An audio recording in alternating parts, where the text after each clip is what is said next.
সেদিন ছিল জ্যৈষ্ঠ মাসের সংক্রান্তি।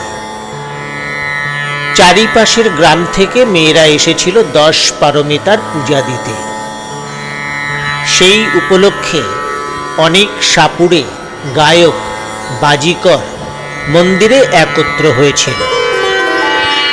অনেক মালাকার নানা রকমের সুন্দর সুন্দর ফুলের গহনা গড়ে মেয়েদের কাছে বেচবার জন্য এনেছিল। একজন শ্রেষ্ঠী মগধ থেকে দামি রেশমি শাড়ি এনেছিল বেচবার জন্য।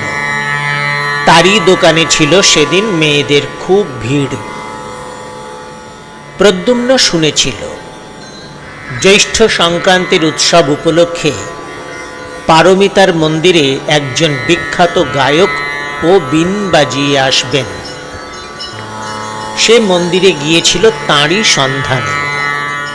সমস্ত দিন খুঁজেও কিন্তু প্রদ্যুম্ন তাঁকে ভিড়ের মধ্য থেকে বার করতে পারেনি।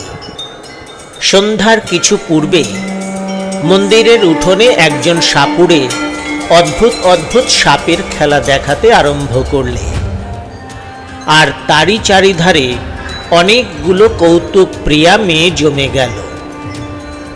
ক্রমে সেখানে খুবই ভিড় হয়ে উঠল। প্রদ্যুম্ন সেখানে দাঁড়িয়ে গেল বটে, কিন্তু তার মন সাপ খেলার দিকে আদৌ ছিল না। সে ভিড়ের মধ্যে প্রত্যেক পুরুষ মানুষকে মনোযোগের সঙ্গে লক্ষ্য করছিল, যদি চেহারায় ও হাবভাবে বীণ বাজিয়ে ধরা পড়ে।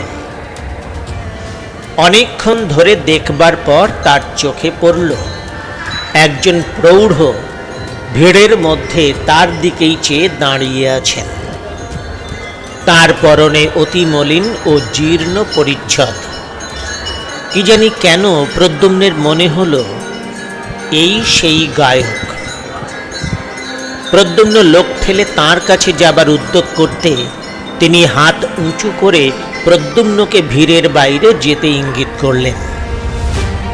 বাইরে আসতে প্রৌঢ় তাকে জিজ্ঞাসা করলেন, আমি অবন্তীর গাইয়ে সুরদাস, তুমি আমাকে খুঁজছিলে না?